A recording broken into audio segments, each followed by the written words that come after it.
Right, good morning. I'm Francois Frey. I'm from SIGLA at Stellenbosch University. I want to say welcome to all. We're going to run this webinar for approximately 2 hours till 1300 hours. I want to say thank you to ISS and Timothy Walker in particular for partnering with us on this webinar. This is the second one on a maritime topic that we are doing. Timothy, if you want to say a few words, please. Thank you very much, Francois. Good morning, everybody. It's fantastic to be involved with SIGLA and Stellenbosch and to see so many people who are joining us today to discuss this. I'm really looking forward to picking up the conversation on the National Maritime Security Strategy and taking it from here. So hope you are all not struggling if you're in South Africa with load shedding. It does seem to be an issue this morning. So fingers crossed we have a seminar which goes very smoothly. Timothy, thanks. Also a word of welcome to our speakers. On the program, you can see the program that reflects what they'll be talking about as well as their bios. We're not going to introduce anybody around this, so you can check their bios. Question and answer sessions for this through the chat function, and we'll take it from there, please. Timothy referred to the load shedding.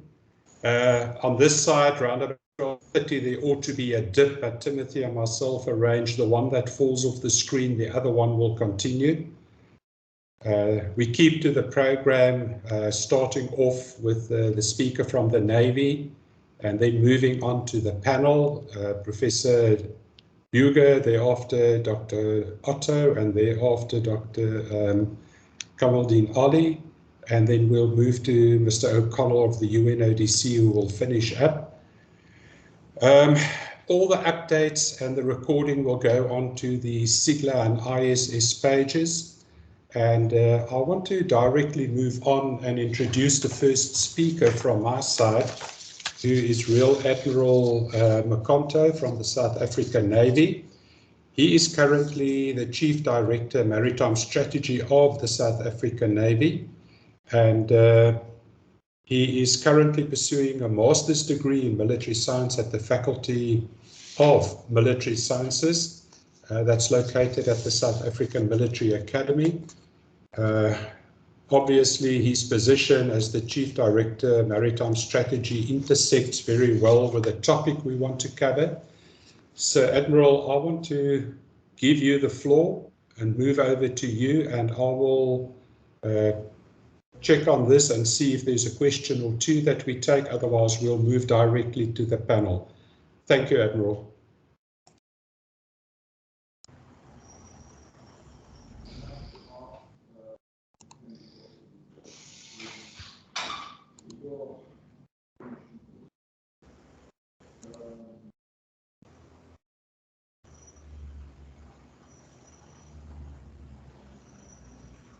Francois, I think there might be a small issue with regards to sound with them. Let's just give them a few moments to try and sort it out. Okay, that's fine.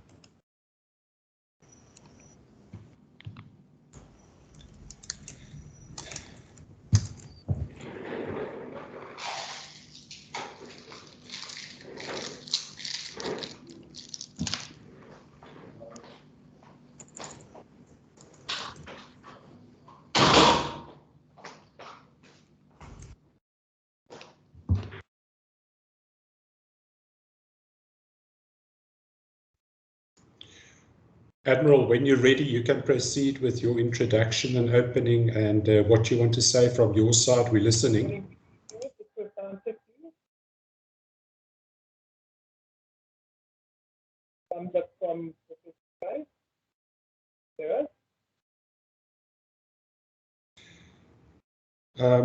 We can hear you from this side. It's a bit disruptive, but we can hear you.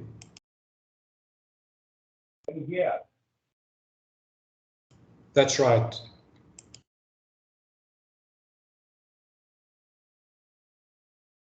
We're going to try one more time for a thumbs up for Professor Frey. We're having a bit of a problem on this side. I don't know why. If you get a thumbs up, can we just do the intro by Okay, we'll give you a minute or two to see if you can sort it.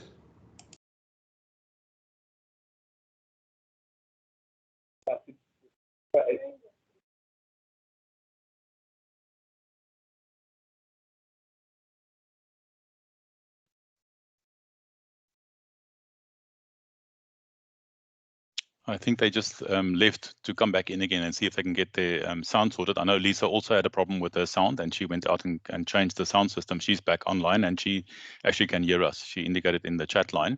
So let's just give them a moment to come back in again. What I could suggest as well, just in the meantime, is if people, if they already have some questions they'd like to pose already, because I remember one of the opening slides you put up, Francois and Mark, was about the chat function being used for questions. So already we could maybe take some of the questions and have them ready for when it gets to the Q&A session.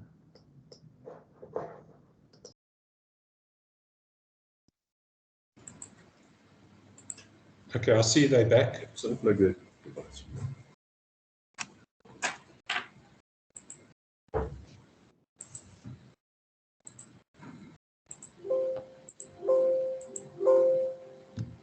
Can you hear us at the Navy HQ? Ah, yes, we can. Okay, Yes. great. We've got your video on and we can hear some movement there. So if the Admiral is ready, then we are ready to listen to them. Fantastic. Thank you very much. Sorry about the delay. So are we on now? Professor Frey? Okay, you're on. We can hear you and we can see you. Thank you. We missed some of what we have discussed, the opening discussion. We missed that. So I don't know, program director who said what now. Maybe you can repeat the last statement that you said. Okay, we did the introduction. I welcomed you from the Navy, and Admiral, the floor is yours. Thank you. So should I begin now? That's right, you can start. Thank you very much. Members, I'd just like to take this opportunity now on behalf of the Chief of the South African Navy, Vice Admiral Hlongwane, to welcome you all the viewers in this webinar, as well as planners that actually put some efforts into this work, presenters and participants. The Security Institute for Governance and Leadership in Africa, SIGLA, Professor Frey, and Institute for Security Studies, Mr. Walker, Timothy Walker, and I've seen Mr. Berger from Copenhagen. Welcome, sir. We are here to discuss issues of the international maritime security strategy for South Africa. I'd just like to take this opportunity as well to appreciate Professor Tsehla, the Dean of Military Science, and Mr. Metsi Rale-Penya from the Department of Transport, Maritime Transport, for making sure that we are in this phase of our drafting of our national maritime security strategy. And I'm glad to utilize my time today to shed some light on the purpose of this webinar and to explain why I believe maritime security strategies have evolved into a strategic matter.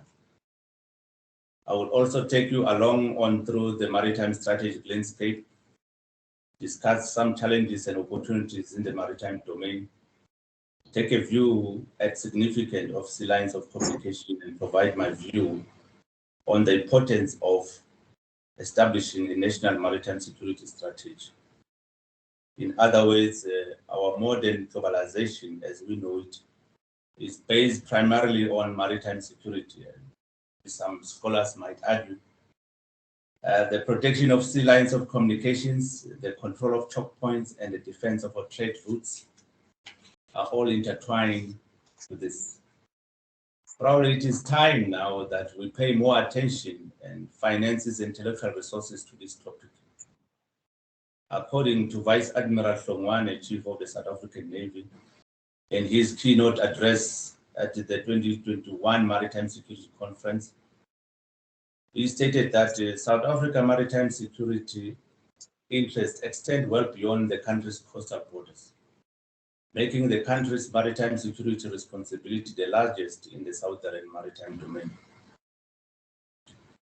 This largest maritime domain in southern Africa brings with its a plethora of business opportunities, and at the same time brings along as well transnational organized crimes. To begin, maritime domain has become increasingly complex and chaotic, with an increasing number of stakeholders ranging from shipping companies to navies, shipyards, trading companies, to energy companies.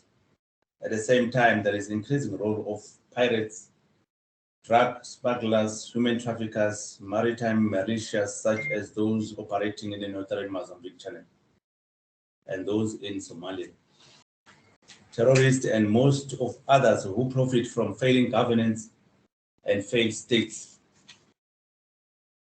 The maritime environment remains harsh and unforgiving, necessitating expertise, mastery, and clear minds. While it is true that we know less about the deep sea and maritime realm than we do about our moon and our universe, or that the ocean knows us a little bit more about us, evidence can point out to the shipwrecks on the bottom of the Agala Sea in the Indian Ocean that dates back hundreds of years. This brings me to the final point, one of the subjects that distinguished participants may find more interesting. One of the persistent points of contention has been whether South Africa requires a national maritime security strategy. As a result, a requirement has been identified for South Africa to develop its own national maritime security strategy, in addition to the regional maritime security strategy. A portion of arguments for developing a national maritime security strategy is motivated by the desire to close the gap created by the country's lack of maritime security strategy. South Africa's maritime security environment is fragmented at this moment and diverse range of maritime security stakeholders. We've got about 25 maritime security stakeholders in the country. There is, however, consensus among all these stakeholders that certain challenges facing the country necessitate the development of the strategy. South Africa's readiness to address maritime security issues challenges is divided into absence of the national security strategy. As a result, a specific constitutional mandate designating a lead department is required. Additionally, it is concluded that establishment of the strategy will lay the groundwork for enhancement regional coordination. This will assist the region to establish a structure for data and information sharing. It will lay a groundwork for a multi-state, interdepartmental, inter-agency structured approach to maritime security.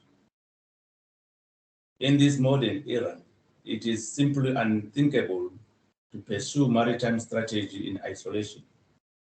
To be sure, this must involve a broader range of stakeholders than just navies, environmentalists, port operators, the naval industry, and academia, as well as policymakers. We should begin by identifying and convening stakeholders. Due to the fact that strategy is both an art and a science, it requires a great deal of faith, creativity, and fortitude in this face of this eternal art critic. In other words, those with limited view of this world. Additional cooperation must involve the sharing of benefits as well as sharing of risks. All cooperative ideas are doomed if one party is only interested in obtaining benefits and is unwilling to take risk or make concessions. Maritime cooperation, I believe, provides an ideal setting for taking necessary long view. Thus, cooperation requires trust and confidence building, patience, creativity, and more, and once again, the ability to see the big picture. We too must adopt a long-term perspective, or rather convince our political masters to do so. to have a horizontal and vertical cooperation and integration. The Department of Transport, Maritime Transport began this process 2019, even before that, in response to the recommendation in the National Security Strategy 2013 to develop a maritime security strategy. The Maritime Security Advisory Committee under the Department of Transport established a working group comprised of approximately 25 government departments and agencies to oversee the drafting of the strategy. While preliminary research has been fruitful, it has not yet been completed to date.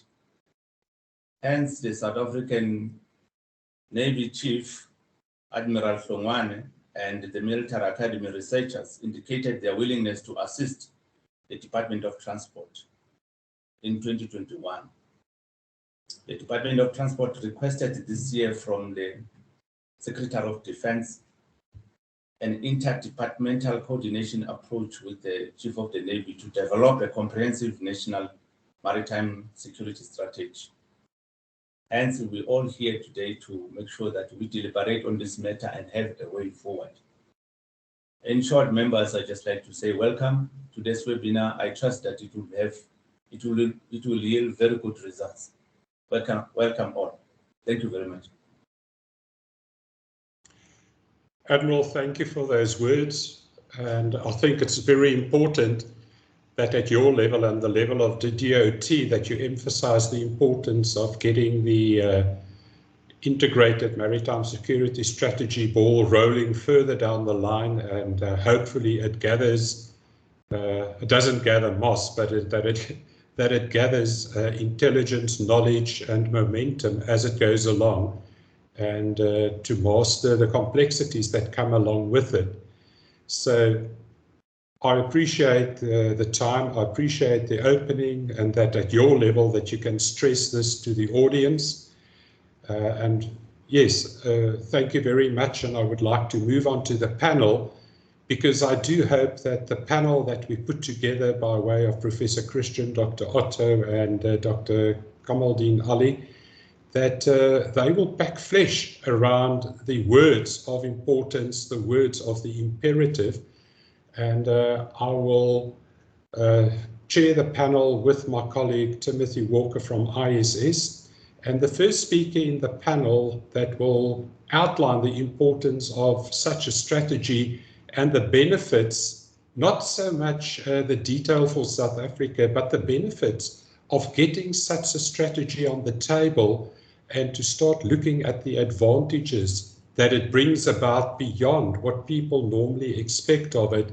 I want to ask Professor Christian Buger from Copenhagen University to take us into his views and his research that he's been doing and has been publishing well on it, by the way, about the real benefits that often are not visible to everybody of having such a strategy, both in process, the input and the output.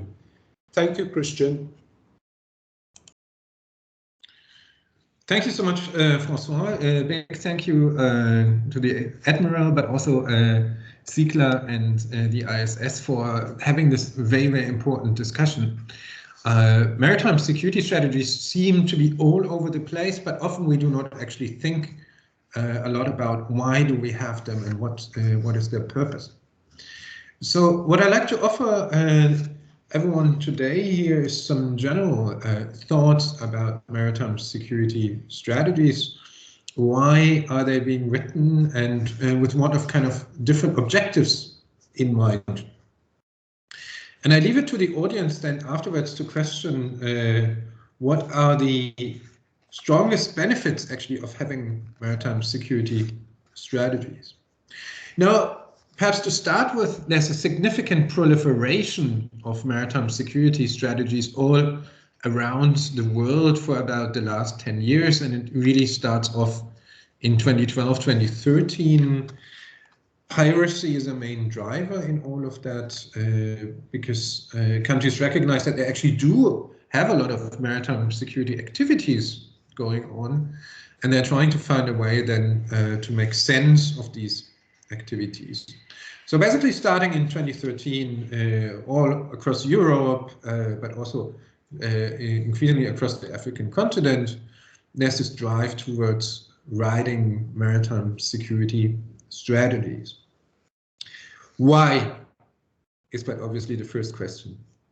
To answer that, we first of all need to distinguish between three different basic types of maritime security strategies, because there are different rationales of why they are being written.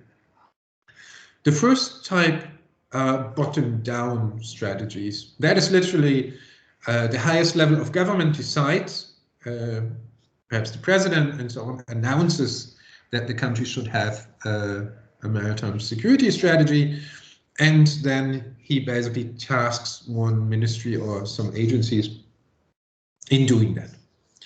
The second type are bottom-up strategies, and here it is actually, for instance, the Navy or other maritime security agencies that argue for the need of having a strategy to make their work more effective, and it is bottom-up in that sense, as they are starting to draft it and then bring it to attention to the higher political levels.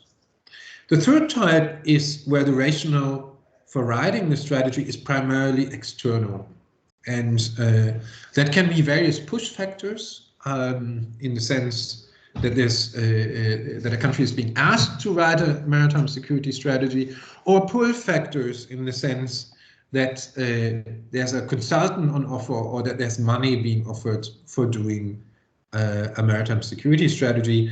And we can see the external type increasingly on the African continent, because there's quite a lot of funding for this as part of capacity building programs. This can have like bizarre side effects. So for instance, my current home country, Denmark, funds a lot of maritime security strategy processes, but does not have a maritime security strategy in itself. So that is sort of puzzling. Now, I would say there's kind of like two determining factors that we should pay attention to in addition to this. The first of which is, does a country actually have a strong culture of producing strategies? So if you look into two of the pioneers of maritime security strategies, the United Kingdom and the European Union, you easily will recognize that they produce strategies all the time. And the amount of strategies available for both entities is overwhelming.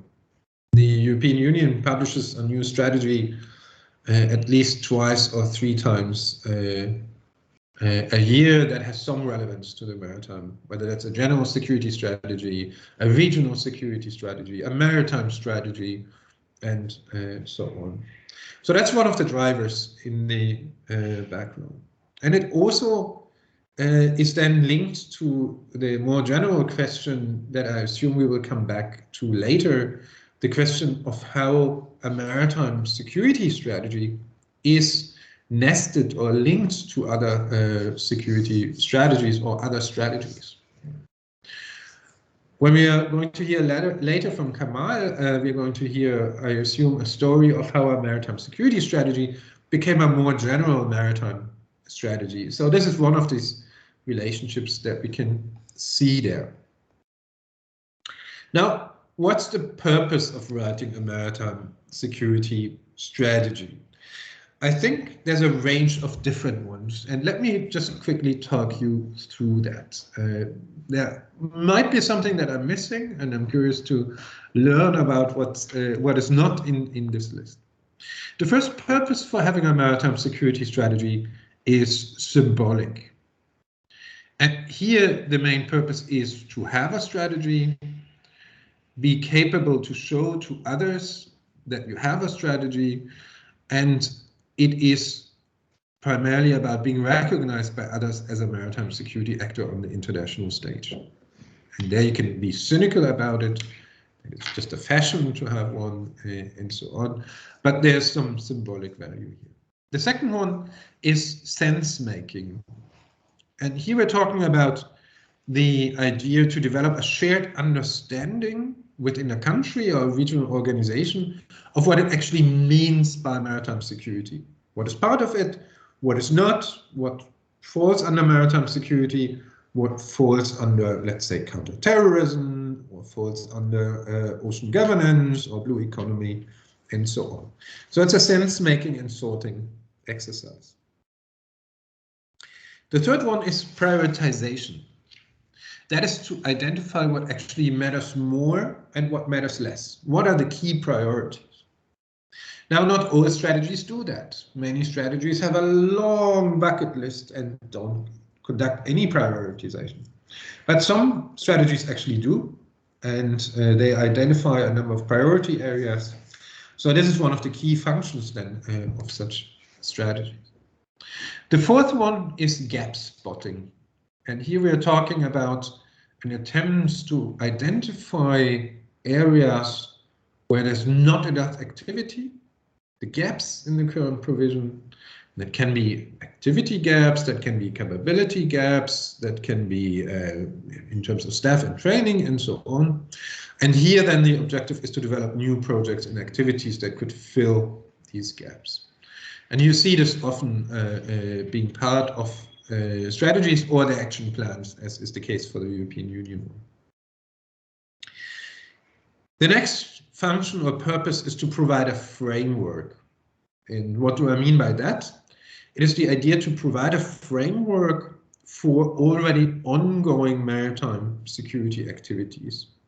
That is to relate them to each other without necessarily having the idea to change anything, but just kind of like literally describing or outlining how these different activities go and belong to each other. The next function, you can see it's a long list, 2 more to go. The next function is organizational reform. Not all strategies do that, but here the core idea is to devise new ways of how agencies should work together, and then also distribute roles and lines of collaboration differently. So, for instance, the UK's National Maritime Security Strategy installed a new committee, like a cross-agency committee, and initiated interagency collaboration. So this is what some strategies do, but not again, once again, not all of them. Last but not least, last purpose is also to consider the strategy in resource allocation. Strategies are also about distributing money, distributing investment, and that is quite obviously linked to the prioritization, but many strategies have direct budgetary implications attached to them. So this gives you a rough idea of what the different purposes are of maritime security strategies. Now, 2 additional points, and then I'm going to stop. What is absolutely vital in all of this, and we can see this from the few studies that have been started, it is absolutely vital how a strategy is being written. And that concerns, first of all, who is the lead agency, how participative the writing process is. There's a tendency that the broader the participation of agents, the more successful, and the more support the strategy gets afterwards. But it also contains the question, what about the non-state actors and how are they included? And here we're talking about universities, think tanks, but essentially also the industry, the maritime industry, as well as non-governmental organizations, fishery organizations, up to leisure communities such as surfers or private fishers. So these ideally would kind of like carry this maritime security strategy as well. So the argument here is a strategy becomes the more powerful, the better it is written, and much of the secret actually of making it effective lies in the production process. Now, when our strategies effective, well, that highly depends on what the overall purpose is. And to end it here with one recommendation, I think what is vital for the case of South Africa is, first of all, to be very clear about what the purpose is of having a maritime security strategy. And then secondly, what and how the drafting process is going to look like, since that will determine what kind of effect the strategy will have. I'm going to stop here. I look very much forward to the other presentations, but then also later the questions. Thank you very much. Christian, from our side, thank you very much for highlighting matters related to a national maritime security strategy that often are not visible, or I don't want to say are not understood, but when highlighted and you shine your light on it from your research, benefits that are not in the public domain or in the eye or in the minds of decision makers in so many cases are now also made visible. And I want to encourage the audience to read the work that has been done on a maritime strategy, the security strategy in particular, to also take note of benefits that accrue from this, both in process and in product, input and output. So Christian, thank you very much. I hope that we can now start tying together South Africa with your insights. Thank you. Before I introduce Dr. Lisa Otto, I want to ask everybody to please ensure that your cameras are switched off, to just check that if you're not certain. Next, we move on to Dr. Lisa Otto, who will speak to us more about the events, progress, voids, like Christian referred to, the gaps in terms of setting up and the practice of a maritime security strategy. She is from the University of Johannesburg.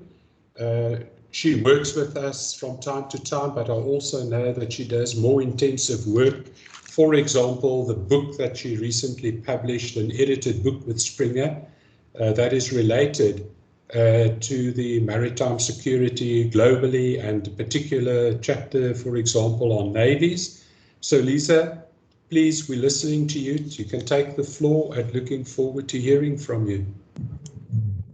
Thanks very much, Francois. Hello to everybody. It's so nice to see some kind of familiar names on the screen, if not faces. So jumping right into it, I thought it might be helpful to start talking about SADC's maritime security strategy by way of providing some background. So as we know, South Africa really led the process of the formulation of the SADC maritime strategy, which has been in place for some time now. In this sense, I suppose South Africa has been drawing on its leadership role within the region, as well as being in possession of the strongest navy within that region, and so really led this process. There have been a lot of criticisms, however, around the SADC maritime security strategy. One of the criticisms has been that the strategy has been classified, and so as a result, many people are obviously not able to access it, and therefore not able to critique or offer insight and opinion.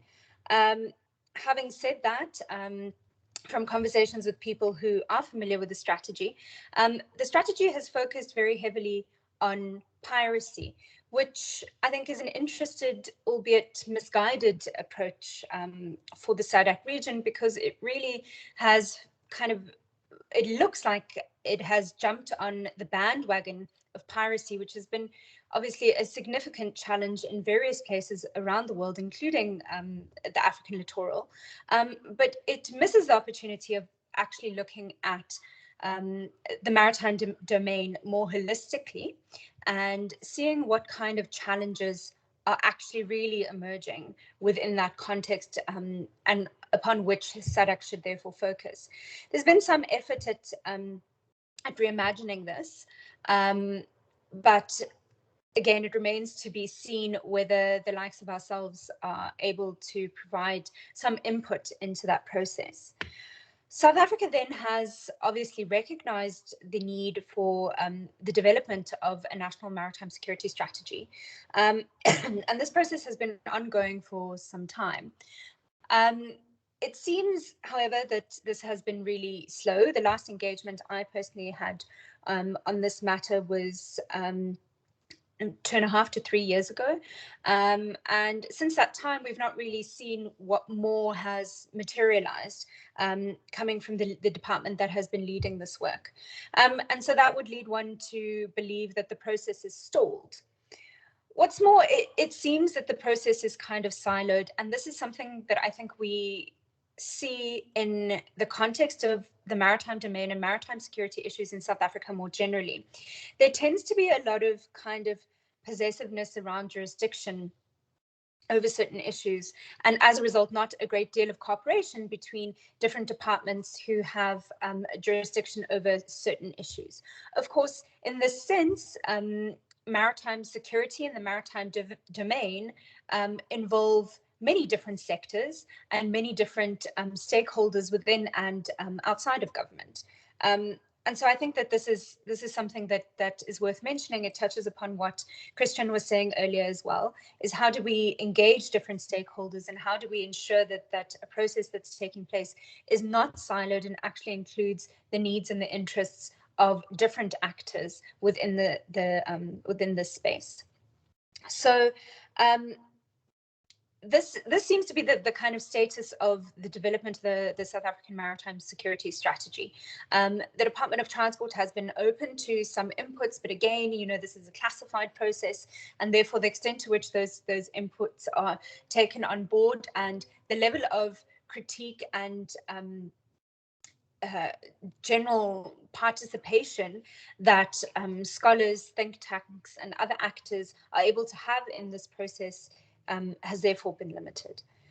In the absence, therefore, of a national maritime security strategy, we have two documents that exist, or should I say two initiatives that exist, one of which is a document, the other is an initiative. So the first of those is the Maritime Roadmap, which kind of looks at how South Africa can assume the role of a maritime player, how it can look at its maritime domain, and it puts 2030 as the kind of outlook period, which it's looking at in the strategy kind of document. And this was developed by the was it the HSRC or the CSIR? That somebody correct me if I'm incorrect, but this has happened kind of outside of government departments in a kind of parallel kind of way. And then next is obviously that when we think about the maritime domain in general in South Africa, we would think about Operation Phakisa, which was launched in 2015. And so these are the two kind of things that we can point to in terms of South Africa's strategic direction or strategic outlook for the maritime domain. When we consider Operation Phakisa, some work that myself and colleagues in this room have done with a special issue of Scientia Militaria that we released a couple of years ago, actually looks at South Africa's maritime domain and South African maritime governance. One of the things that we raise in this issue is Operation Phakisa's heavily economic focus and its kind of blindness around issues of security, and therefore a disconnect between the security development nexus. The security development nexus is something that is reasonably well established in the literature, and it's based on initial utterances by then Secretary General Kofi Annan, who basically said that security is not possible without development and development is not possible without security. And so you see this kind of massive gap there in existing strategic thinking happening in South Africa. There is some very brief mention of this in the in the Maritime Roadmap, but if memory serves, it's literally a paragraph, so it's not very extensive thinking. And what this means in practice is that there are a number of lost opportunities, and it means the resources that we have at present are being misdirected. We are far likely to be able to harness a blue economy agenda more effectively when we recognize what the security threats are that we're facing. And so for this reason, a maritime security strategy in South Africa would really reinforce what it is that Operation Phakisa is trying to achieve by adding an element that really looks at the link between security and development. And I think what this requires is a really sober assessment of a couple of things. The first would be, what is our maritime domain? What threats exist within this space? What opportunities exist within this space? Where are our weaknesses? Where are our strengths, right? It's often said that South Africa's maritime domain is the 10th province. I believe Professor van Wyk has referred to it as that. And indeed, we have a very extensive maritime domain that exceeds in terms of area, exceeds our land mass. And so therefore you can imagine that not only are there wealth of resources that we can sustainably exploit, but it also means that this is a space that needs to be patrolled and policed and monitored. And although positive developments are happening in that regard, we remain woefully incapacitated really in that regard. And so that's something that needs to be dealt with. And here again, the kind of jurisdictional possessiveness between departments and institutions is something that needs to be addressed. When you consider that, for example, the police might have to respond, but they don't actually necessarily have very much of a seagoing capacity beyond very kind of basic patrols, that then therefore suggests that you need to integrate some sort of naval capacity or consider the potential role of a Coast Guard. Further to this, the development of a maritime security strategy in South Africa would serve our maritime diplomacy. And what this really points to is the way in which we leverage existing relationships and partnerships. So we participate in a number of maritime-based organizations as it stands, one of which is IORA.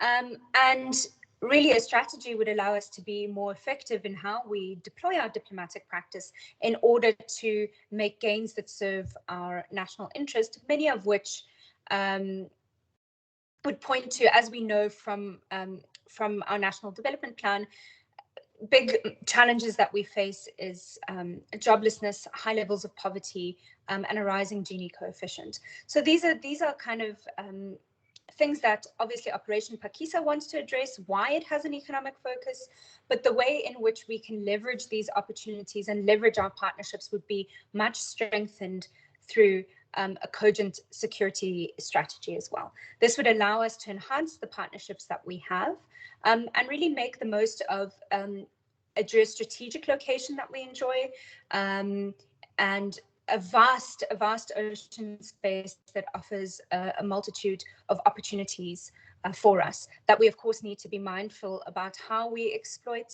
We need to do that in a sustainable way. So there's a green agenda that needs to be incorporated into that. Yes, so I think that kind of brings me to the end of my thoughts. I look forward to hearing the subsequent presentation and to taking your questions. Thank you. Lisa, from our side, thank you for bringing that closer to home. Obviously, there's a long pathway to go around this. If I listen to what you said and Christian said, the elements and the catalysts that need to be used and packed together are there. It is a question of collating this I think from the theoretical side that Christian spoke about and what you said around the whole idea of where does South Africa stand and the voids that have to be filled out. So with that remark and with your contribution, I am looking at our next speaker, who is from Ghana. And Timothy, I want to ask you, do you want to introduce Kamaldeen, seeing that you are very good colleagues and know each other perhaps face-to-face more than I do? Certainly. I haven't had the pleasure, though, of meeting in person. I think for several guests here, fingers crossed COVID will continue to decline and the opportunities to meet will actually be in person, especially perhaps in a coastal city. Here we are in Pretoria.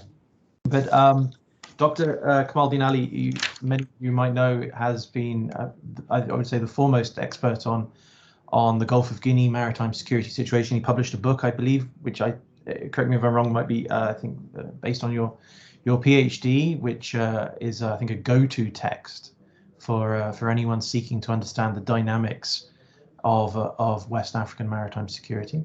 He's the executive director of the Center for Maritime Laws, Maritime Law and Security Studies in Ghana, CEMLAWS, and which has played a pivotal role in, I think, or as an anchor of not just a national maritime strategic creation process in Ghana, but also, I think, serving as a model and indeed as a go-to source for expertise and examples which we could all learn and benefit from. So I'd like to hand over the floor then to Dr. Kamaldeen Ali. Thank you. Thank you very much, Timothy, for the very kind introduction, and then to Francois earlier for his kind comments as well. I think I've had the opportunity of meeting virtually in one way or the other everybody on the panel. I had the opportunity of being with Professor Francois, Professor Brel some years ago at your beautiful city. I think is the Admiral that I haven't met. Admiral, sir, it's an opportunity. Was glad to hear from you as well.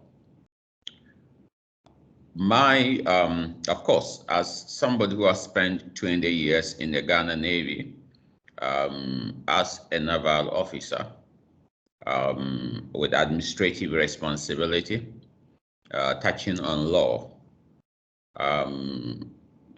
the question of maritime strategy, maritime security strategy has always been part of my life. Then I also had the opportunity of a bit of some research focus on maritime security and also maritime law. Then again, that gives another interest on the subject. But I had a practical, and whilst I served in the Navy, we had many instances of trying to come up with a strategic document in order to guide what we do. Apart from so the question always was, how do we elevate working documents such as the NACOT, which is a doctrinal document, into the level of strategy, or what do we do? One of the last bit attempts sometime before I left the Navy, in fact, as at that time, I had already left the Navy and I was holding a ground in the Ghana Armed Forces Staff College, was an attempt at the Chief of Navy then, trying to come up with what was called a SMART doctrine in terms of trying to guide the Navy. The reason I made references to this is because it shows a similar interest in the South African context and in many places around the world of the need to have some kind of strategy document. Yet at times also it speaks to the inability to do that because when you get involved in the process, you are confronted with practical but realistic challenges. They may be procedural, they may be substantive, and necessarily hold back because you don't want to do it, because you realize that you need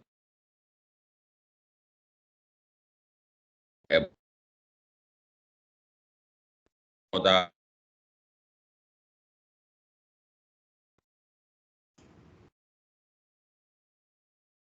Kamaldeen, you are breaking up. If you could just check your connection.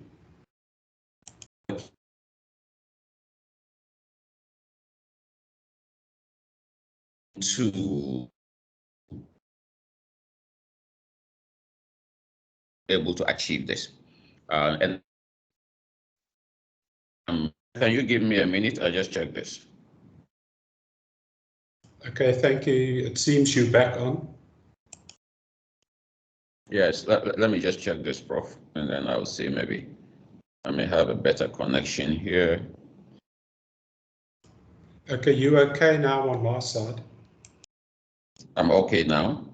Okay, so I'll just have something. Yeah, I just put something on there to be waiting. In case it is too bad, then I may have to reswitch, and then I reswitch to something else. So fast forward, I then had the opportunity of being involved. And Prof, do let me know if you find me still breaking. I do have the opportunity of being involved in the drafting of the Integrated National Maritime Strategy of Ghana, and then also involved in that of the Nigerian one. In Ghana, whilst we have the National Integrated Maritime Strategy, in Nigeria, we have the National Maritime Strategy. The difference then is in the word integrated. Otherwise, in many respects, as we went through the Nigerian process of a national maritime strategy to having a second leg, which is called an implementation plan, it seems to me that whatever differences existed between the National Integrated Maritime Strategy and National Maritime Strategy, those differences were addressed. So what I'm going to do is to run through a few thoughts in this whole discussion, given the experiences that we have gone through. So on the substantive issues, my colleagues in particular, Buiga and then Christian and Lisa, have addressed some of those issues. Why do we need to have strategy? But why we need to have strategy must be well defined. I don't need to go through that. The reason you need to define that is that is really at the point of inclusiveness. If that is well defined, then you can have stakeholders right away. You can move on a trajectory where you are having an inclusive process or a semi-inclusive process. So I will not want to go into that, but just to emphasize that defining why you need a strategy is important. Now, when you have defined that, then you need to push ahead in terms of certain substantive issues that you need to take into consideration. For example, you need to have clarity between developing the strategy and its implementation. So this process must be looked at as a continuum, and that must be from the word go. In other words, we don't go through the processes of developing a strategy and think about its implementation. You must have a continuum, and that continuum must exist from the word go as a substantive step. Then the multi-agency involvement. You must involve the agencies. As many agencies as possible that are key stakeholders must be involved. And here you are talking about different levels of agencies. You are talking about those at the ministerial level. You are talking about those at the agency level. And you are talking about some at the very operational level. That comes with its own challenges, and I'll explain that later. But also the sector involvement. The fact that you have involved a stakeholder, which is say from the Navy, which is say from transport, necessarily doesn't mean that you have involved the sector. So in other words, while somebody may be sitting in the room representing a certain interest, you must make sure that the process itself involves the sector. The sector is reflected and involved. the person who comes on board should not be seen as a person that necessarily have to involve the sector, although that person will be a driving force. So there must be a consciousness from the word go that not only are we having stakeholders that are multi-agency, we are also going to involve different sectors, and that must be part of the process. The vision must be defined very well, but more importantly, you have to keep everything in mind as you start the process from the word go. So what have been some of our further experiences? I should mention that in this process of Ghana, in this process of Nigeria, we started with some support from the US to drive the process, and that was done in the context of Ghana. Fast forward in the context of Ghana, there was the need to deepen the process, and this is where the UNODC came in. So the UNODC came in and said that Kamal and your team, you were involved in drafting the integrated maritime strategy, but that is just the framework. What do we do next? We have seen many other things that are not in it. And we said yes. In the thing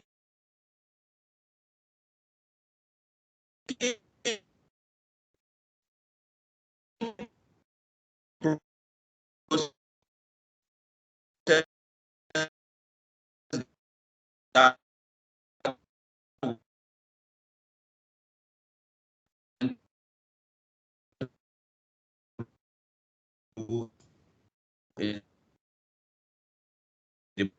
Okay, Kamaldeen, you're breaking up. You're breaking up again, rather bad.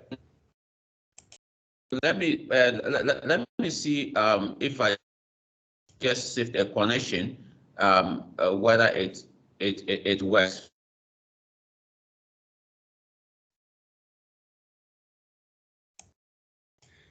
Right, while we're waiting for him just to switch and come back, can I please ask that everybody just check that your cameras are switched off? Yeah, can you hear me now? Okay, that's fine. You're fine now. Loud and clear. Okay. All right.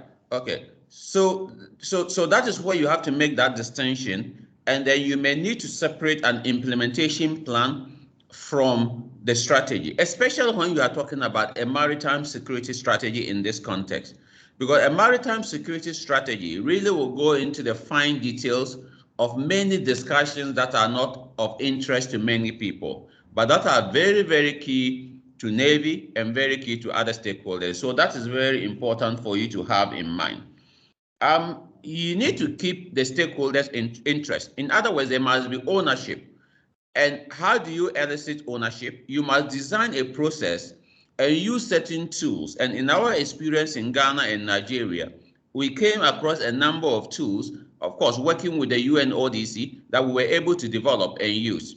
These tools are important because they achieve something. They achieve interest, they achieve continuous evaluation, and more importantly, they achieve ownership. So you have to develop certain tools that will let you achieve these results. Otherwise, it becomes something that only a few people are involved in, and you don't achieve the collective results.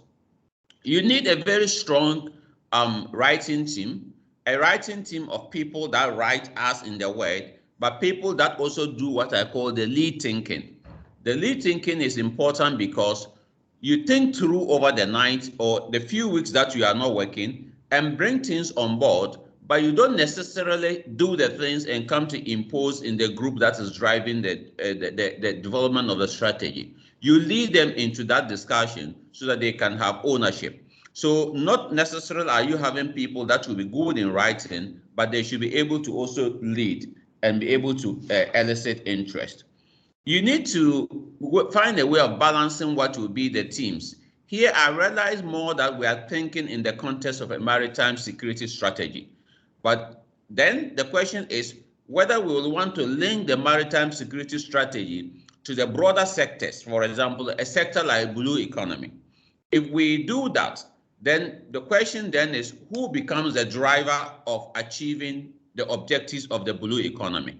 So that is where you need to, because in the context of Ghana, for example, and Nigeria, we had national maritime strategies and security only becomes a component of it. So this is where you need. But if we are talking about a security strategy, then you may then have to find out how you link that to the broader teams. For example, in the context of Ghana, in the National Integrated Maritime Strategy, we have 6 strategic objectives: maritime governance, maritime safety and security, protecting the enhancing blue economy, protecting the marine environment, promoting diversified and inclusive regional and international cooperation, developing research, knowledge sharing. So these were the main strategic objectives. From there, the Navy and other interest groups can then deepen the security. But when we are focused on a security now, we have to then do what I call the back linkages, or if you want, the app linkages. And when you are doing the app linkages, then the question as to who will be the main driver and how you work the stakeholder interrelationship then becomes also important. I think that I will leave my thoughts here and then just talk about some challenges that you should expect. Some of the challenges are, how long or how short do you keep this? How do you agree on the key elements that you need to use? For example, if you are talking about something like blue economy, how do you want to interpret the concept of the blue economy? Who leads is always important, and this is where you will need an important tool, a stakeholder tool, that will define what a lead agency is, what a key agency is, what a supporting agency is. You'll be able to deal with some of these things. And also importantly, you need to take in mind or keep in mind that you are not doing everything afresh, that there are existing resources. And for that matter, you don't let the strategy process be like you are rewriting everything in the context of the country. So keep in mind that there are certain existing resources and don't rewrite everything. I'll keep it here and say thank you again, and also to indicate that in this work, although I was doing some other work with Christian, which is what we call the Amaris project, the interaction we also had also helped in deepening part of the work that we did in the Ghana context and the Nigerian context, although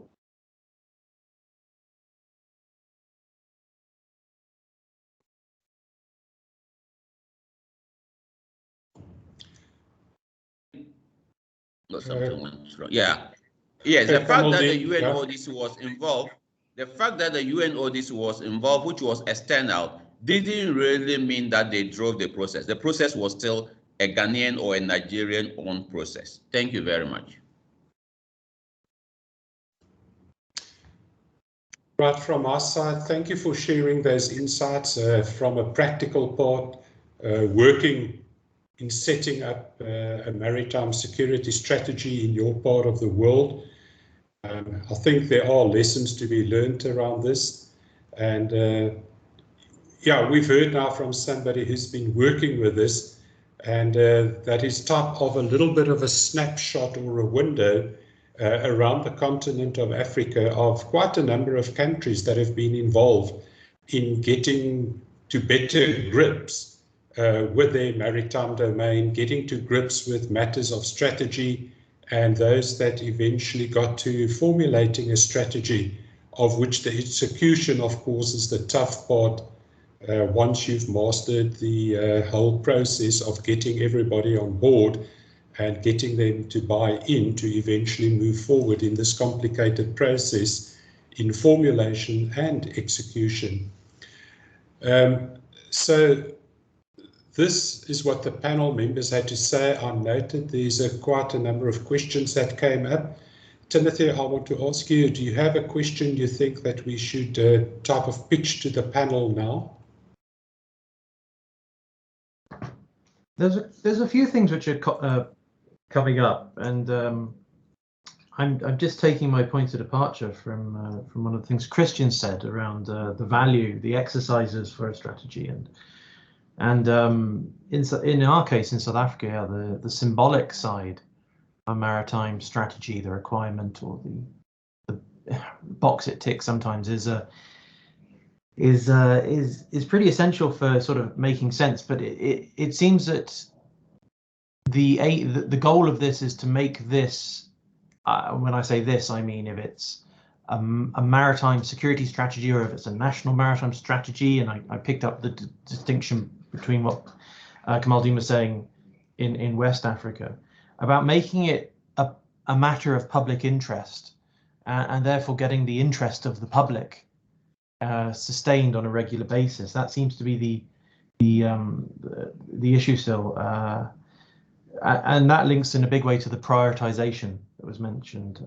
Kristen, you said bucket list, and I remember you've also used the term laundry list sometimes as well. We do have a kind of a great big net thrown over all the things which you need to discuss, and we've never actually still worked out the linkages. And I know it's perhaps more of a comment than a question still, but it's something that Chris Myers has mentioned in the chat about the need, if it's for again a mapping exercise of relevant stakeholders, but to understand their relationship. And I think that's going to require, if I think what Kamaldeen was saying, of a drafting team, of if there's or an assistance, some kind of provision of outside assistance, that is in a very sort of open process in terms of interviews and workshops and discussions. I know that, again, that's maybe more sort of summarizing a little bit of what we've heard so far, but just to maybe ask about in perhaps South Africa's international role as well, and how much that should be guiding our discussions too, as a leading African country, as a pivotal geographical space, given our location. And if you think of later on this year, the IBSAMAR, the India, Brazil, South Africa maritime exercises is forecasted to occur, that it's always, a lot of it's down to being held in South Africa, given our location. So there's quite a few things maybe to pick out of what I've said there. I hope that it's a little clear, but perhaps just to hear a little more from everyone around what are the key kind of national level policies and strategies which you draw upon as your foundation for a maritime strategy, a national security strategy or a defense review, or who contributes white papers. We seem to have quite a few of them in South Africa, but I'm not quite sure if they're actually fit for purpose still or relevant in a way that Lisa was highlighting. So to hear perhaps a little more about what are the key kind of guiding documents, so you can make sure that your process of creating a strategy document speaks to the appropriate policies. Lisa, do you want to comment on that? Yes, I've read also the comments in the chat, and based on what Tim is saying, I think there are a couple of things that come to mind. I think when we think about South Africa more broadly, there oftentimes is not a problem in developing policy and strategy, but a problem in implementation. So we often have these thought processes, but then leave things to gather dust. And for me, what seems like it could be a sensible starting point is actually to go back to the National Development Plan and to dust that off and to see where we stand with that. Because what the National Development Plan should quite clearly encapsulate is the national interest. And at the time that it was developed, I think that came through quite clearly. And from our national interest is what all other policy should flow. I think that's one aspect that would allow us to think about what are the other initiatives and policies and white papers and so on that have relevance, and how do we draw these together in in a cogent fashion that doesn't have massive areas of overlap? How do we kind of direct it in quite a strategic fashion? And so that for me would seem a logical place to begin. And I think a second aspect that is worth mentioning is the insistence around secrecy. Is there a reason why the maritime security strategy needs to be classified? If so, what is the thinking behind that?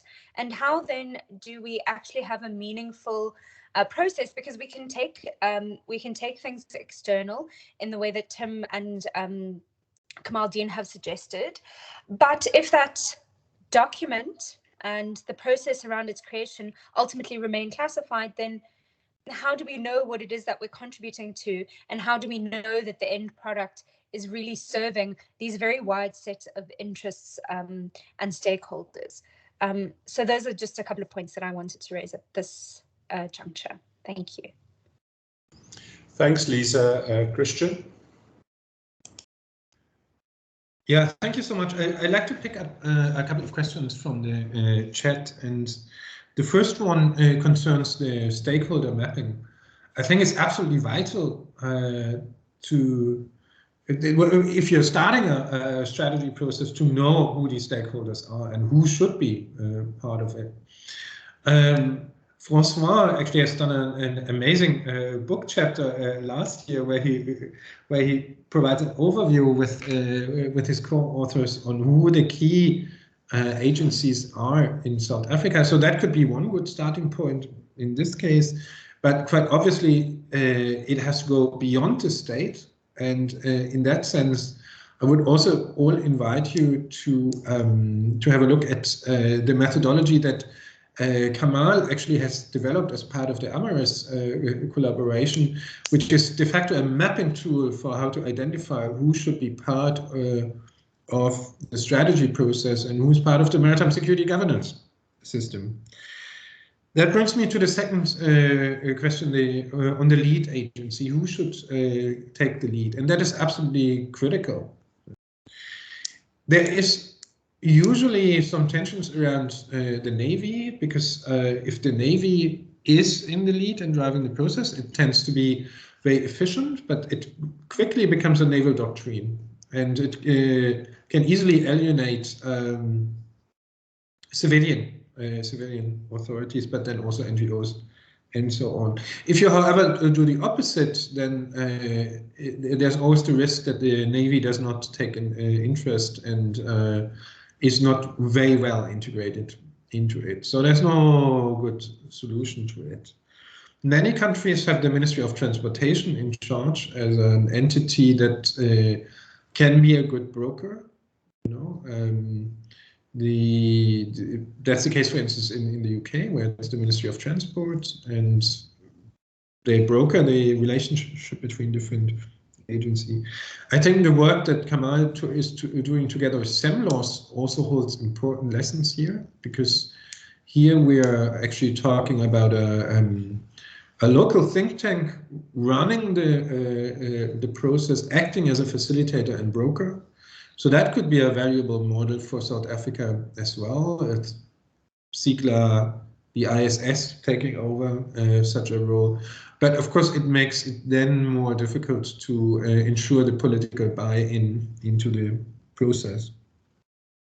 Last point, picking up on the question of subsea, that's something that Tim Walker and I are particularly keen on, is the subsea is often a forgotten dimension in the maritime security discussions, but let's not forget the oceans are three-dimensional, so the subsea is one vital dimension here. And indeed, the French have just published the first subsea security strategy. And I think paying attention to what goes on in the subsea, and that concerns not only the subsea data cables, which are absolutely vital, submarine activities more generally in the territorial waters in the exclusive economic zone, the upcoming discussion on deep seabed mining, but also problems linked to garbage and waste, for instance. There's also a dimension in terms of the national heritage, in terms of shipwrecks, and so on, in a tourism industry that needs to be considered as well. So by all means, a contemporary maritime security strategy should have something to say on the subsea. And for instance, the forthcoming UK National Maritime Security Strategy has quite a longer section on the subsea, exactly because of that. So if South Africa embarks on that journey, there should be a chapter or a dedicated section to the subsea. Thank you. Right, thanks for that, Christian. I just want to see, there was somebody, Sheila Marcella. I see that you keep your hand up. Apparently, you've got the golden catalyst for all these questions. You can put your question. Good afternoon to everyone. Many thanks for this very interesting and timely discussion, not only for South Africa, but also for my country. I'm from Mozambique. And I would like by this way to congratulate the speakers for the sharing or for sharing this important knowledge with us. When I saw this topic, I've become very interested because this is closer to my master dissertation in maritime security. And the first question that appeared was, when we speak about the integrate strategy or the integrate maritime security strategy for South Africa, what kind of aspects we would like to integrate? We are speaking about integrate the actors in case of Ghana, for example, that we heard.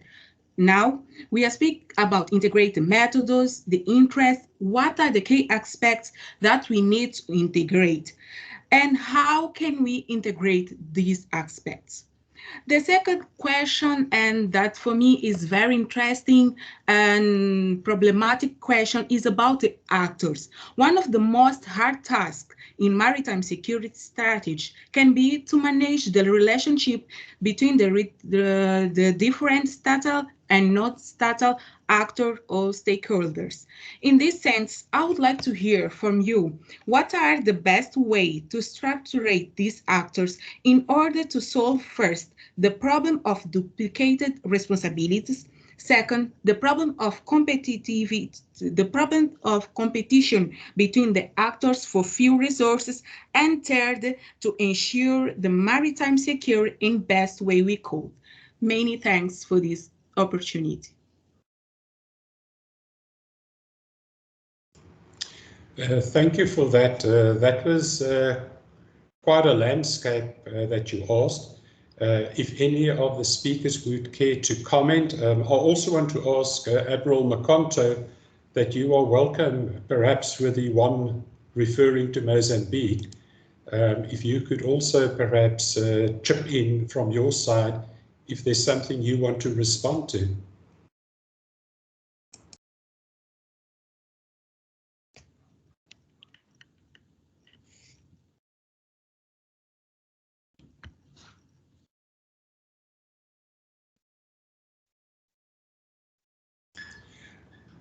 Okay, I'm going to give some time to chew on that. Kamaldeen, do you want to have something to say about the last question? Yes, I wanted to, and in particular to say that that comment actually raised very important issues. Again, it talks about different levels of approach. One is in terms of how integrated is key, and that depends on from the word go, what you seek to achieve and the stakeholders you bring on board. But also is a question of detail. And that is where I mentioned that you may have three levels in this whole strategic process. One is a strategy. One is an implementation instrument of the strategy, which goes deeper. And if you want to deal with especially certain deeper levels like capability and integrating and developing capability into the future, I believe that that is a third level. The truth is that if you wish to bring all this into one room to discuss this with everybody, you don't have people of the same interest that can, be at the same level in discussing this. So at some point, you hive out, for example, issues of capability to a much more technical discussion that will then be seen as something that integrates back into an implementation plan or into the strategy itself. But to do this all together in one document, in one process, will be like trying to rewrite something or to write something in volumes and in chapters, and that will be very challenging. Timothy, you have the floor. Thanks, Francois. But I saw that the Admiral and the SAC and Navy had their hand up as well, so I lowered mine, and I'll go after they've spoken. Thanks. Right, Admiral, you can go.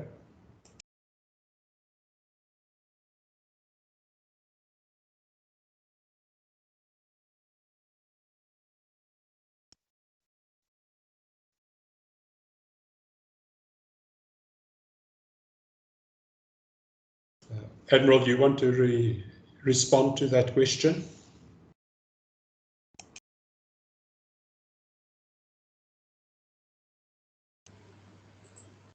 Thank you, Professor Frey.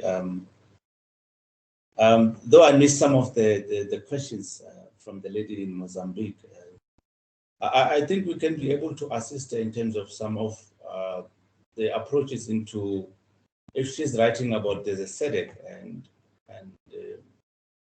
or specifically with Mozambique.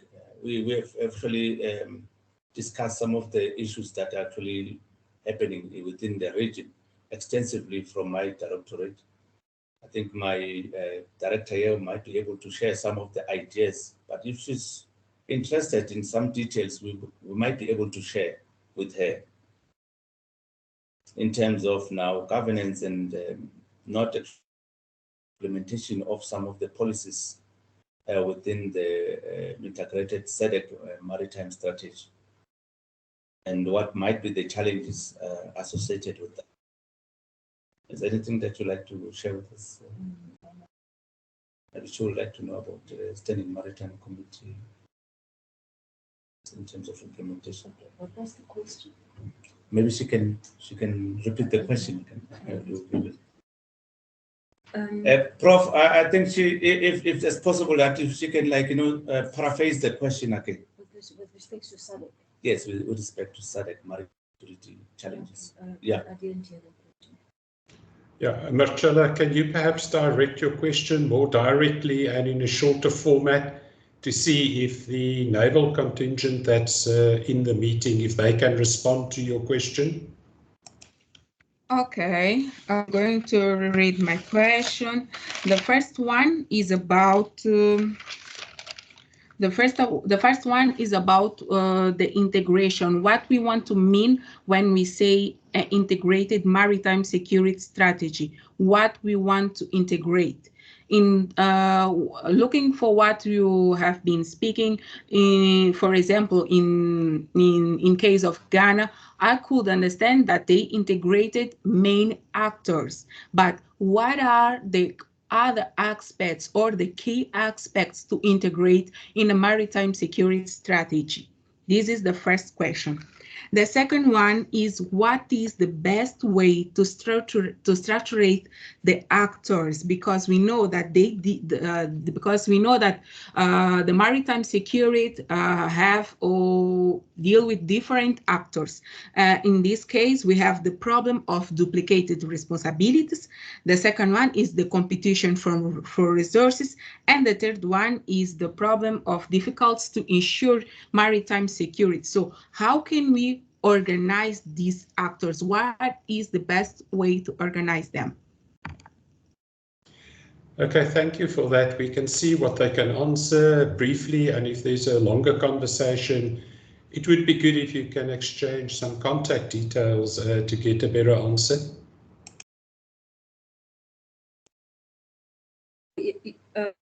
It's Admiral Monica Josias, part of Admiral.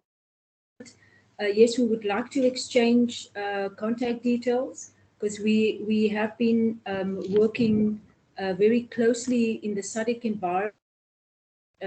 Timothy Walker can also talk in this because he assisted us in the SADC integrated maritime strategy. The strategy that Professor Lisa Otto referred to, that was the initial strategy that SADC has dropped, that really initially looked at the security matter concerning piracy. We have subsequently identified that there is a need for that looks beyond only piracy. And we have, in the SADC environment, as part of this committee, looked at the integrated strategy that basically looking at maritime security matters or insecurity matters beyond. So in terms of that integration and how it worked and who were the different actors all together, we would like to share this information and ideas with the lady from Mozambique. As we speak, we are having a committee meeting that is looking at the implementation plan of this integrated strategy. So yeah, that is in the process of being done in terms of the SADC region, and we would love to get in contact with the lady from Mozambique where this is concerned. Thank you, Professor. Right, thanks, Timothy. Thank you, Francois. Yeah, thank you, Rear Admiral Josias, for mentioning the previous work we've done together, because it was going to inform a little bit of what I wanted to spotlight now. And I've just been making a small list of some of the strategies and documents which seem to be our points of departure for a new national process. Some of which we've heard are classified or restricted, some of which we're not quite sure what their status is. And I think what we really need, perhaps, as well as a mapping exercise of the actors involved, is we perhaps need some kind of schedule or calendar even of the various key institutions involved. And I'm just going to spotlight some here. There's a national security strategy which I believe was approved by Cabinet in 2013, but remains classified. Now, the degree to which that strategy might mention a maritime component of South Africa's national security, we don't know, but it'd be obviously very useful to know that it is considered a key part. If I consider the DIRCO 2011 white paper, which I think was the last kind of particular statement from DIRCO, and I think there was Graham Anderson who was here, but it's not here at the moment now. Whether DIRCO is planning anything in particular which has a maritime dimension as part of its work plan for 2022. For instance, the Indo-Pacific as a concept is rapidly gaining prominence as a concept in most foreign policies and strategies of actors operating within the Indian Ocean, but not necessarily African countries or South Africa in particular, which I think, given our relative status as a middle power or our geographical location as part of the Indian Ocean and a pivotal state within it, that whether those documents are being revised or there's a plan to, because I don't want us to embark on a process where we take what we have or we believe to be essential and find that there's a competing process or an overlapping one. Not quite the correct words there, I apologize. What I meant to say was that that we can help inform those processes, or that these initiatives which have already been maybe conceptualized can inform this strategy process. And I'm referring in particular to the chat, one of the mentions by Rear Admiral Teuteberg, who mentioned, I think there was a South African Navy lead concept. And again, I think what is essential is that we compile as much as possible a schedule or a status, a state of the art of the various documents which need to be informing.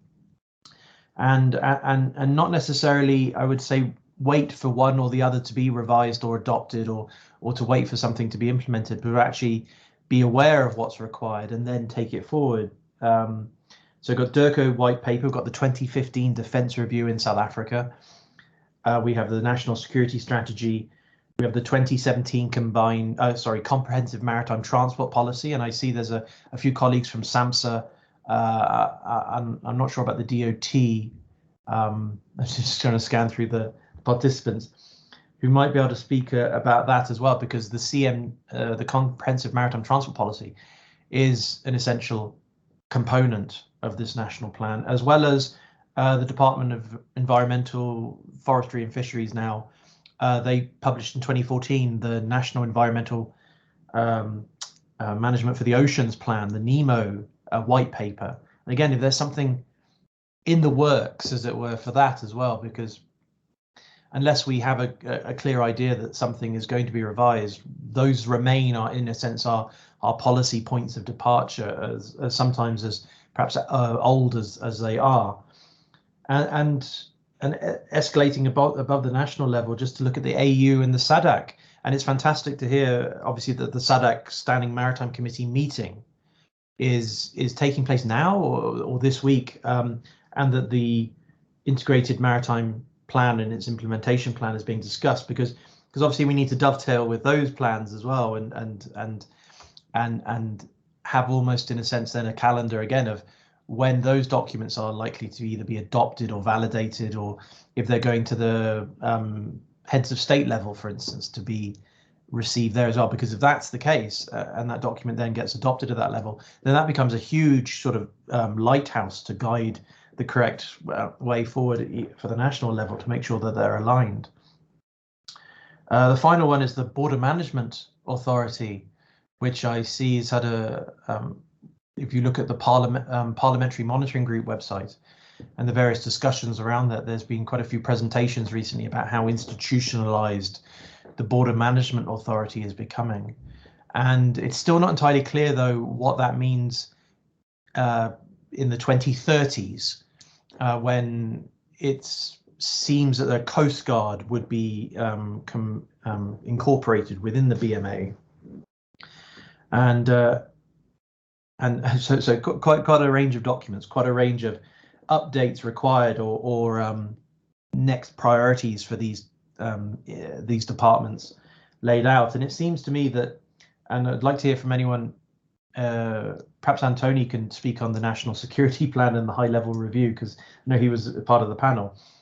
But in particular, the Maritime Security Advisory Committee of the Department of Transport does seem to be the key anchor point, or the destination for a lot of this work. Still, if it's in terms of the drafting or reaching out for working group assistance to all of us who are basically in the chat, I think all of us are prepared and willing to if there's an initiative to guide or support or provide some assistance to this maritime strategy, that we would all be doing that. So in a sense, then it's good to hear about the SMC of SADC and keep that in our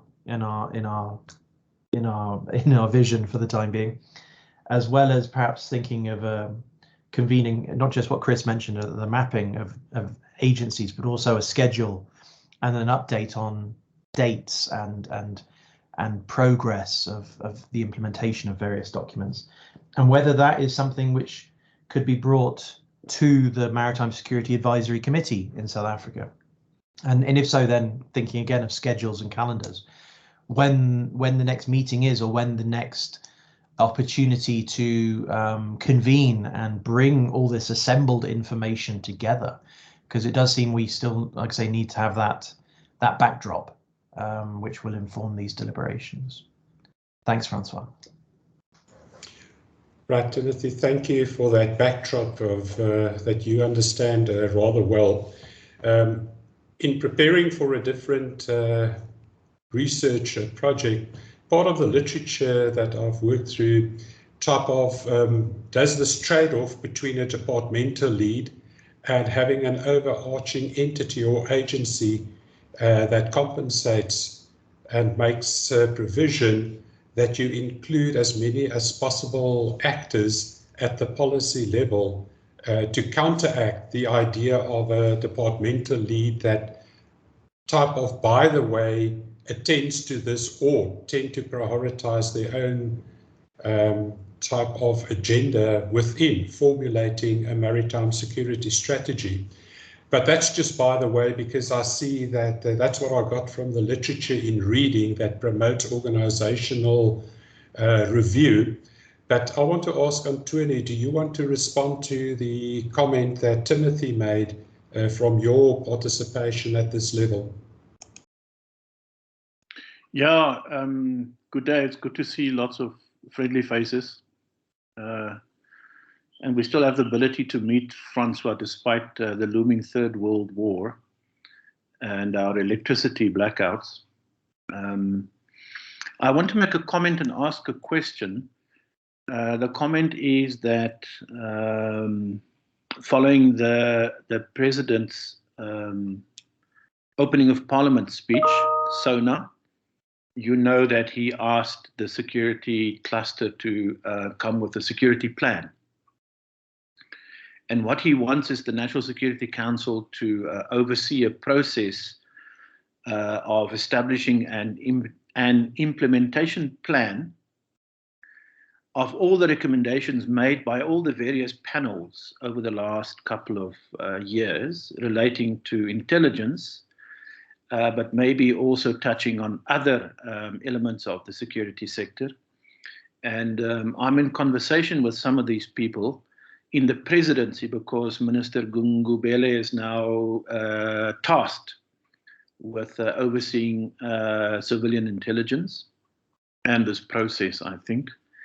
And so what I know is that there's an urgent need for us, for the country to develop or redevelop or rethink or redesign a national security policy and strategy. So whatever has come before, classified or not, will be background hum because there's going to be a concerted effort to put something together quite substantial going forward and quite soon, which must include maritime security. Let's see how the team who is putting all of this together will respond to a request from us to have an informed analysis on maritime security that can become part of the process. And I'm happy to assist in that regard. The question that I have is, because of load shedding, I might have missed a few minutes on my laptop. So if this has been dealt with before, just tell me.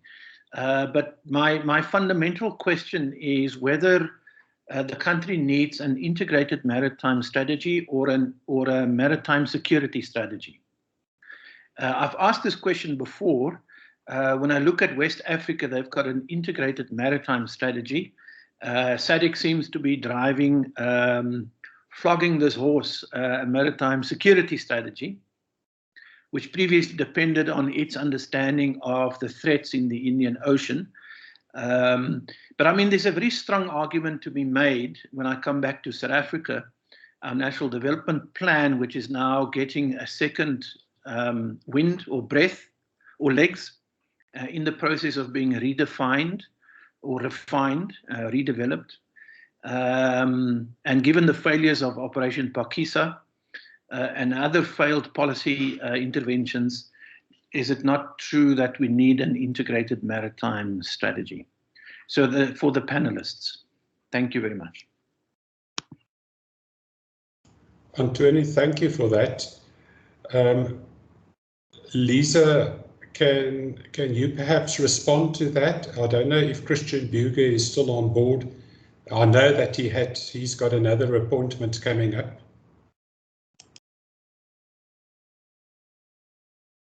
Okay, Christian, there you are. Yeah, happy to say something on Anthony's question. I think Kamal might also be able to comment on that, because in the case of Ghana, indeed, the exercise started as a maritime security strategy and then became a broader maritime strategy. And that kind of has happened several times across the continent, that you start up writing a maritime security strategy, but then recognize that it's more beneficial and more efficient to have a broader maritime strategy. It, however, comes at a price, and the price is usually that the entire exercise becomes so broad and consists of so many ministries, the economic dimension, the infrastructure dimension, and so on, that it becomes like really difficult to do something meaningful. It also depends on highly whether there are actually maritime/blue economy strategies on the way. If there is, there would be the risk to duplicate. That shouldn't happen. Some duplication is inevitable, but that's super important to consider. The most trickiest part, if you actually do have a maritime strategy that deals with the blue economy and ocean health, and a separate maritime security strategy, is what do you do with the marine safety sector? Because that will inevitably be part of both. So if you go into that direction to have kind of like two strategies, it's super important to have to be conscious that there are overlaps, and the key overlap is in marine safety, like shipping compliance and ISPS code in ports and stuff like that. So that's super important to keep in mind. Another way of doing it, you can see that happening in Europe, is to have a sequencing, to write, let's say, every 4 years a maritime strategy, and write every 4 years a maritime security strategy that complements or relates to that in this way. And that's perhaps the last point. Writing a strategy is not a one-off process. There's a reason why both the United Kingdom but also the European Union are now revising their maritime security strategy, because these become outdated after 7-8 years, because the priorities change, the technology changes, and as we can all see, the geopolitical dynamics that Tim Walker has been alerting us to, they also change. And that is also a key element in the maritime security strategy. And to end it on that note, perhaps South Africa in its strategy should talk less about the Indo-Pacific, but about the Indo-Atlantic, because that is the ocean space that puts South Africa, and indeed the entire African continent, in the center of attention rather than at its margins. So it might be the Indo-Atlantic rather than the Indo-Pacific. Thank you. Thank you for that, Christian.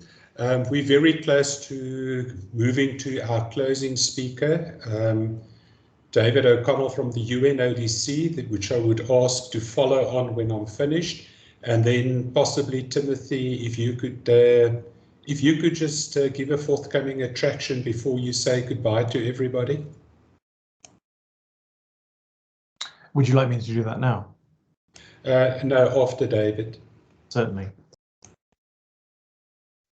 All right. Well, good afternoon, everyone. I'm Dave O'Connell from the UNODC Global Maritime Crime Program.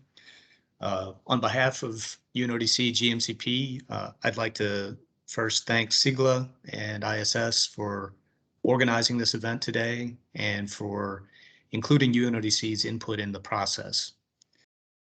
I'd also like to thank and congratulate everyone participating today for taking the time to contribute to the future of how a key UN member state approaches maritime issues and assigns them priorities, resources, and authorities. To start off just by quoting the key principle in UNODC's doctrine on the subject, a maritime strategy isn't simply a document, it's a process of developing a common vision for the maritime space and then making that vision a reality. That statement is accompanied by the idea that the process itself should be valuable, even if that process never actually led to the development of a strategy or its implementation, although hopefully that won't be the case in this undertaking. Other guiding principles for the initial phases of strategy development include the ideas that you should start from the outset to determine and agree on what kind of strategy is that you're working on, that you should review what's been done previously and learn from both the past successes and failures, that the wider the input you're able to solicit at the beginning of a strategy development process, the greater your buy-in should be at the end, that the thinking on strategic implementation needs to move in parallel with the strategy development, And lastly, in the end, even though outside experts and advisors can provide valuable input, the final document has to belong to and be written by state agencies in order to accurately reflect and effectively become the voice of the state. So I think today's event has represented an important step towards incorporating those principles into this process. With the idea in mind, again, that the process itself can be useful on its own, I think it's fair to say that this type of process should be especially valuable for South Africa today. It goes without saying that South Africa is a cornerstone country in a region that's undergone significant change in recent decades and clearly anticipates more to come. Even if globalization is a less fashionable term than it was 10 years ago, without a doubt, the ongoing and expanded interconnectedness of markets has made and continues to make the maritime space critical for national economies. At the same time, either consciously or not, the role of navies and other state agencies at sea has fundamentally changed, taking on a maritime constabulary role that may not yet even be reflected in those agencies' formal legal mandates. Lastly, with the population of Africa expected to grow from 1.2 billion to 3 billion in the coming decades before leveling off, and Asia adding on another billion, moving from 4 to 5 billion, the Indian Ocean is expected to overtake the Atlantic and Pacific as the world's most important spaces for maritime trade. As a multi-mode transportation hub for the continent, that particular development will be of exceptional importance for South Africa. And at the same time, those growing populations will almost certainly lead to strains on maritime resources in ways that will require new approaches to management, sustainability, and enforcement. So the prospect of new issues in a fundamentally new strategic and operational context calls for simply a thoughtful process on not only how to proceed, but also on how to do that in a way that builds the political and popular will needed to make a new vision reality within the timeframes required. So again, I think today's event is an important early step in that very necessary process. And again, everyone involved, I believe, should be congratulated for being part of it. Thank you. Thank you for that, David. Much appreciated. I hope we're going to see more of each other in the near future, seeing that you're in Cape Town now. Looking forward to that. Timothy, do you want to give us a future attraction? Certainly, yes.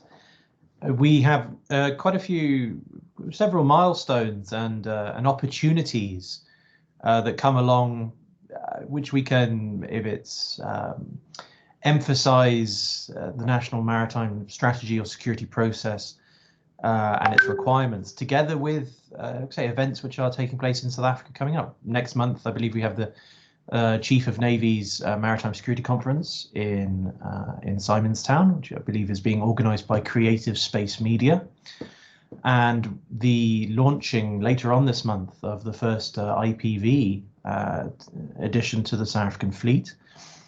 And I believe in between those two events is the 100th anniversary of the South African Navy's foundation in 1922, when it was, I think, originally called the South African Naval Service. So in the coming weeks and indeed over the coming months, we do have several fantastic opportunities to increase what I think is often lacking, and David mentioned quite a bit in his remarks there, which is public interest and ending sea blindness, and organising, if it's perhaps a workshop in Cape Town, where those of us who have contributed and looking to contribute further, and people who weren't able to participate today but would like to, could convene and perhaps undertake some of these activities, if it's the mapping, if it's the scheduling, and I think then make some real progress. I think I'm quite excited. I'm looking at the next couple of months and thinking in particular that we are looking at making this progress that we've discussed today, and some of the guidance and the like I say, the spotlights, and I even used the metaphor of the kind of the lighthouse, shining the way or avoiding what we should avoid. has been really helpful today, and I really hope that the South African government officials who have been participating today will have found this useful and continue to engage with us on this process, because I feel that if it's a national maritime security strategy or a national maritime strategy, and there's a fascinating debate conversation going on in the chat right now, which I think we should continue as much as possible. That having a process in which a living document is being created and having continual engagement is key. And so from our side, I would like to suggest that perhaps with SIGLA, that as soon as we can in the coming weeks and months, we start looking at organising another event like this as well, and seeing how in-person events are possible for those in South Africa, but also a hybrid event as well. So we continue to keep this momentum. And I would almost say watch this space, and perhaps we set up, if there's potential for a mailing list or a WhatsApp list, if you would be interested in perhaps those kind of platforms for continual engagement, we can set those up and then really keep this ball rolling. You mentioned about earlier, Francois, about kind of a rolling stone gathers no moss, I think, and that's ideally exactly what we'd like to be doing with this strategy. So yeah, that's thank you very much for giving me the floor. Back over to you, Timothy. Yeah, we need to keep on talking and also doing these outputs. From our side, we will put up the recording as soon as possible.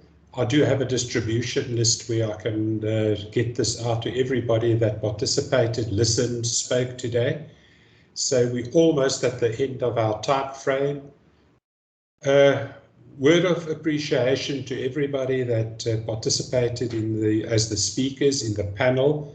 To Admiral Makonto, thanks for opening. David O'Connell, thanks very much for closing. Thank you for your time. I'll keep everybody informed on the mailing list that I've got if the events and when the events that Timothy is very enthusiastic about it, and I'll support him in that, comes to fruition, when we've got a timetable, etc.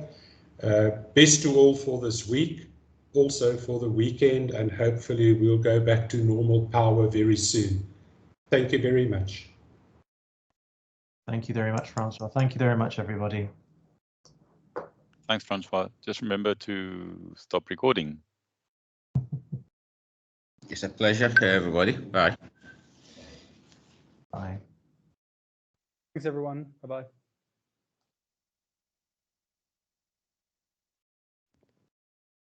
Thank you, everybody. Goodbye.